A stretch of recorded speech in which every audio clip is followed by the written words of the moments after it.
Hi hello, നമുക്ക് വിറകടുപ്പിൽ ഒരു chicken കറി വെക്കാം കേട്ടോ. ആദ്യം തന്നെ ചീനിച്ചട്ടി വെക്കുക. അതിന് മുന്നായിട്ട് നമ്മൾ അടുപ്പ് കത്തിക്കണം. എന്നിട്ട് വെളിച്ചെണ്ണ ഒഴിക്കുക, കടുക് പൊട്ടിക്കുക, സവാളയും ഒരു ഉരുളൻകിഴങ്ങിന്റെ പാതിയും കൂടി ഇട്ട് നന്നായിട്ട് മിക്സ് വെൽ. എന്നിട്ട് അതിലോട്ട് കുറച്ച് ഉപ്പും മഞ്ഞപ്പൊടിയും കൂടി ഇട്ട് വീണ്ടും മിക്സ് വെൽ.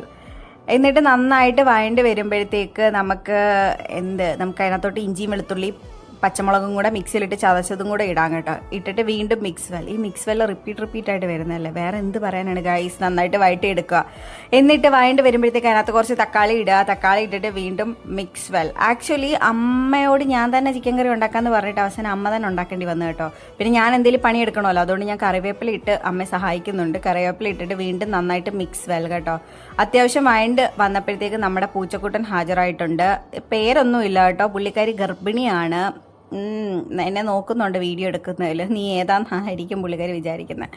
എന്നിട്ട് നമ്മൾ വീണ്ടും മിക്സ് വെൽ കഴിയുമ്പോഴത്തേക്ക് നമുക്ക് പൊടികളിടാം. മുളക് പൊടിയും മല്ലിപ്പൊടിയും കൂടി ഇട്ട് നന്നായിട്ട് മൂപ്പിച്ചെടുക്കാം കേട്ടോ. പിന്നെ നമ്മൾ ഓൾറെഡി ചിക്കനകത്ത് ഉപ്പും മഞ്ഞപ്പൊടിയും പിന്നെ ചിക്കൻ മസാലയും കൂടി ഇട്ട് മിക്സ് ചെയ്ത് അവിടെ മാറ്റി വെച്ചിട്ടുണ്ട് കേട്ടോ. ഇനി നമുക്ക് കുറച്ച് കുരുമുളക് പൊടിയും കൂടെ ഇട്ടാൽ മതിയേ. അപ്പോഴത്തേക്ക് ഞങ്ങളുടെ ബൗ കുരയ്ക്കാൻ തുടങ്ങി. നമ്മുടെ റൂബി ഭയങ്കര കുരയായിരുന്നു. മണം അടിച്ചിട്ടാണോ എന്നറിയാൻ പാടില്ല, ഭയങ്കര കുരയായിരുന്നു കേട്ടോ. അത് കഴിഞ്ഞിട്ട് പിന്നെ നമ്മൾ അതിലോട്ട് മിക്സ് ചെയ്ത് വെച്ചേക്കുന്ന ചിക്കൻ നമ്മൾ ഇടുക. ഇട്ടിട്ട് വീണ്ടും മിക്സ് വെൽ. ആക്ച്വലി ഞാൻ മിക്സ് ചെയ്യാൻ വേണ്ടിയിട്ട് നിന്നതാണ്, പക്ഷേ അത് ഒക്കാത്തത് കൊണ്ട് അമ്മ തന്നെ മിക്സ് ചെയ്തു കേട്ടോ. എനിക്ക് അതിനുള്ള ആരോഗ്യം ഇല്ലെന്ന് തോന്നുന്നു. ഞാൻ മിക്സ് ചെയ്യാൻ നിന്ന് കഴിഞ്ഞാൽ പകുതി താഴെ പോകും. വെറുതെ അമ്മയുടെ എന്തിനാ ചീത്ത വെക്കുന്നത്, അതുകൊണ്ട് അമ്മയെ തന്നെ ഏൽപ്പിച്ചു കേട്ടോ. പിന്നെ നമ്മൾ അതിനകത്തോട്ട് കുറച്ച് ചൂടുവെള്ളം കൂടെ ഒഴിക്കാം. ചൂടുവെള്ളം കൂടെ ഒഴിച്ച് വീണ്ടും നന്നായിട്ട് മിക്സ് വെൽ. എന്നിട്ട് ലാസ്റ്റ് നമ്മൾ കുറച്ച് കുരുമുളക് പൊടിയും കൂടി ഇടും കേട്ടോ. അമ്മ കുരുമുളക് പൊടി ഇടുന്നു ഗൈസ്.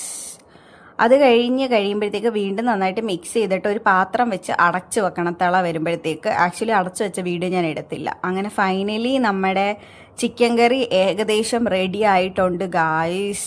ദാണ്ട കണ്ടോ. ഇനി ഞാൻ പോയി ചപ്പാത്തിയുടെ കൂടെ ചിക്കൻ കറി കഴിക്കട്ടെ. അപ്പോൾ നാളെ പക്കലാം. Okay, by.